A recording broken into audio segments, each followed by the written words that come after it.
Columba. Today I'm going to read to you Always and Forever by Debbie, Glory and Alan Durant. Otter, Mole, Fox and Hare lived together in a house in the woods. Otter cooked delicious meals, Mole made them and mended, and Hare kept a beautiful garden of flowers and vegetables. And Fox, he worked harder than anyone. He was always on hand with helpful suggestions and encouraging words. To the others, he was the father of the house. They were a happy family and loved each other dearly. But one day, Fox fell ill. As the leaves started to drop from the trees, Fox grew thin, pale and sad. One morning, he went out alone into the woods and didn't come back. His family found him, still and cold, covered in leaves, beneath an oak tree. With sadness, they carried him home. They buried Fox by the light of the moon, in his favourite place under the willow tree. The tree wept tears over him. Our Otter, Mole and Hare cried too, as they said goodbye. A wintry sadness settled on the house in the woods. Fox's family missed him so much, and they felt lost without him. He was so wise, said Otter. Whenever I had a problem, Fox always gave me such good advice. He was so clever too, said Mole. You could ask Fox anything, and he always knew the answer. He was so kind and loving, said Hare. He was always there to give you a hug when you needed one.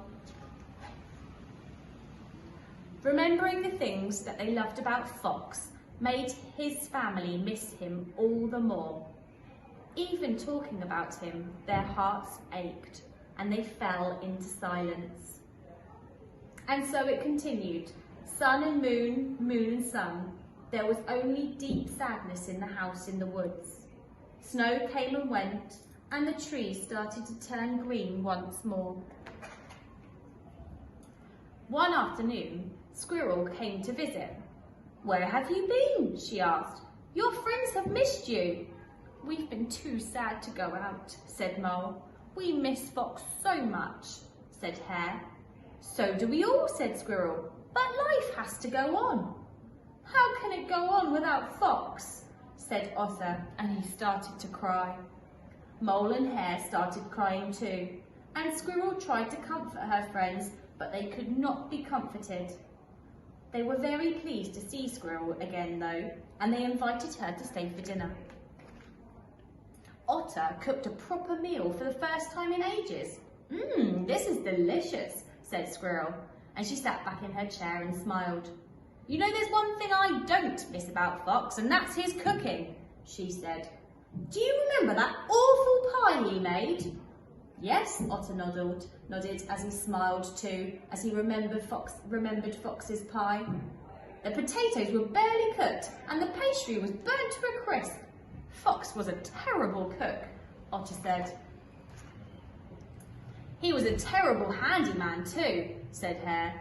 Do you remember that time he tried to make a seat, Mole? Yes, said Mole. The seat had fallen apart for the first time the fox sat on it, and they all laughed, especially Fox. And what about that time when you were sick, Hare, and Fox did the weeding, said Mole. He pulled up all the carrots by mistake.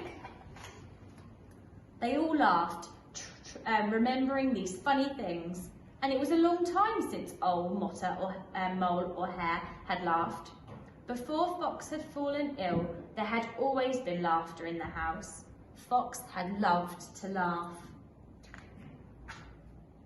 Do you know, Hare said after a while, I'm going to make a special garden for Fox under this willow tree.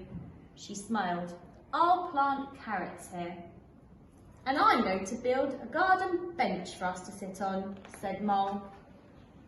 And I shall cook Fox's potato pie once a month, said Otter. But don't burn it, said Squirrel. I won't, said Otter. Mole, Hare and Otter sat together often on Mole's bench in Hare's garden, full of Otter's pies, recalling happy times. As they laughed, They felt they could hear Fox laughing too, as if he was still there with them. And in their hearts and their memories and their laughter, Fox was still there, part of their family, father of the house, always and forever. Good night, St. Columba.